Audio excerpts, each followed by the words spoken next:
السلام علیکم ورحمۃ اللہ وبرکاتہ۔ ہمارے معاشرے میں صرف تعلیم کو ہی ہدف بنایا جاتا ہے۔ صرف یہی بات ضروری سمجھی جاتی ہے کہ تعلیم حاصل کرو اور اس سے فائدہ اٹھاؤ اور تعلیم کو اپنی معاشی ترقی کا ذریعہ بناؤ۔ تعلیم صرف یہیں تک محدود ہو کر رہ گئی ہے۔ آج ماں باپ اپنی اولاد کے لیے صرف یہ فکر کرتے ہیں کہ ان کو کسی طرح اچھی تعلیم دلوائی جائے تاکہ وہ کچھ بن جائیں، تاکہ وہ معاشرے میں کوئی مقام حاصل کر لیں اور ہمارے بڑھاپے کو سنوار دیں۔ ان کو اس بات کی فکر نہیں ہوتی کہ ان کا بچہ کیسی عادتوں کا مالک ہے، بڑوں کا ادب کرتا ہے یا نہیں، استاد کی عزت کرتا ہے یا نہیں۔ وہ صرف اس بات کی فکر میں لگے رہتے ہیں کہ اپنے بچے کو ایسی تعلیم دلوا دے کہ وہ پیسہ کمانے کی مشین بن جائے۔ لیکن اسلام اس بات کا درس دیتا ہے کہ تعلیم کا اصل مقصد تربیت ہے۔ اس لیے ماں باپ کو چاہیے کہ وہ اپنی اولاد کی تعلیم کی فکر کے ساتھ ساتھ ان کی تربیت کی بھی فکر کریں، ان میں محبت کا جذبہ پیدا کرنے کی کوشش کریں، ان کو بتائیں کہ دوسروں سے ہمدردی کس طرح کی جائے۔ جب بچہ پہلی بار کوئی غلط کام کرے تو اس کو تنبیہ کی جائے، لیکن جب وہ نہ مانے تو ایسا طریقہ اختیار کریں کہ ان کو احساس ہو کہ وہ جو کچھ کر رہے تھے وہ غلط کر رہے تھے۔ آج کے ماں باپ اپنی اولاد کی عادتیں خود بگاڑتے ہیں۔ اولاد جو مانگے ان کو دلوانے کی کوشش کرتے ہیں، بچے کی ہر ضد کو پورا کرنے کی کوشش کرتے ہیں، چاہے وہ بچہ غلط بات بھری ضد کیوں نہ کر رہا ہو۔ اگر بچے کی غلط ضد کو نہ مانا جائے، ان کی غلطیوں پر ہلکی پھلکی ڈانٹ ڈپٹ کی جائے، جو وہ مانگے ہمیشہ ان کی ضد کو پورا نہ کیا جائے اور ان کے دل میں اپنے لیے محبت پیدا کی جائے۔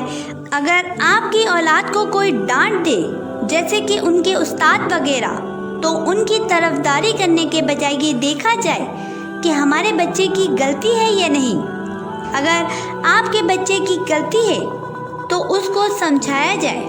اس کو اپنے سے بڑوں کا ادب کرنا سکھایا جائے اور اس کو یہ سمجھایا جائے کہ یہ دنیا سب کچھ نہیں ہے، یہاں ہر چیز ہمارے مطلب کی نہیں ہوتی، کبھی ہمیں مل جاتا ہے اور کبھی نہیں ملتا۔ اپنی اولاد کی اس طرح کی تربیت کی جائے کہ وہ ہر ماحول میں ڈھل سکے، ان کو ہر ماحول میں رہنے کی عادت دلائی جائے، ان کو اس بات کا احساس دلایا جائے کہ وقت ایک جیسا نہیں ہوتا، کبھی زندگی میں تکلیفیں اور پریشانیاں ہوتی ہیں اور کبھی خوشیاں۔ اگر ہم اپنی اولاد کی ہر خواہش کو پورا کریں گے،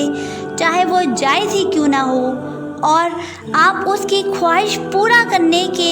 استطاعت ہی کیوں نہ رکھتے ہو، تب بھی اپنی اولاد کی ہر خواہش کو پورا نہ کریں۔ کبھی کبھی تو اس کی خواہشات پوری کی جا سکتی ہیں، لیکن ہر وقت اس کی خواہشات پر توجہ نہ دیں،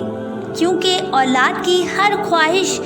پوری کرنے سے یہ نقصان ہوتا ہے کہ جب ان کی خواہشات جائز طریقے سے پوری نہیں ہوتی تو وہ اپنی خواہشات کو ناجائز طریقے سے پورا کرنے کی کوشش کرتے ہیں۔ جیسے آپ کی اولاد جب بھی کچھ مانگتی تھی، آپ اس کو دلاتے تھے، آپ اس کی ہر خواہش کو پورا کرتے تھے، تو اس کی یہ عادت بن جائے گی کہ وہ ہر وقت یہ چاہے گا کہ اس کی ہر خواہش پوری ہو جائے، اور اگر اس کو اپنی خواہش کو پورا کرنے کے لیے کوئی جائز راستہ نہ ملے گا تو وہ اس خواہش کو پورا کرنے کے لیے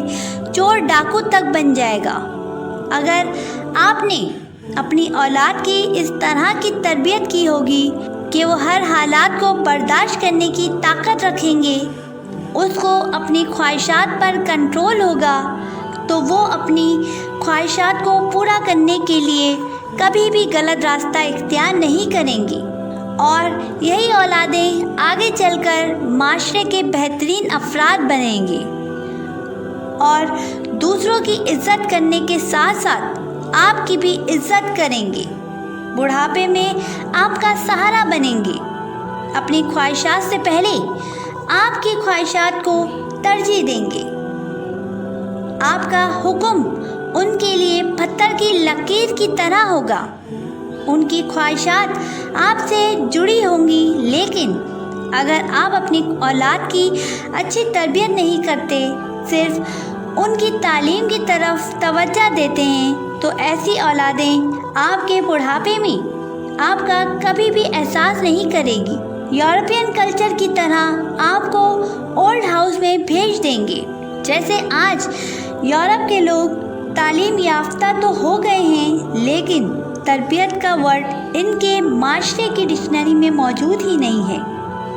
اس لیے ماں باپ کو یہ کوشش کرنی چاہیے کہ تعلیم سے پہلے ان کی تربیت کریں، تاکہ وہ آپ کے لیے بھی سہارا بنیں اور جو لوگ ضرورت مند ہیں ان کے لیے بھی سہارا بن جائیں۔ آپ سب سے اب اجازت چاہوں گی۔ اللہ حافظ۔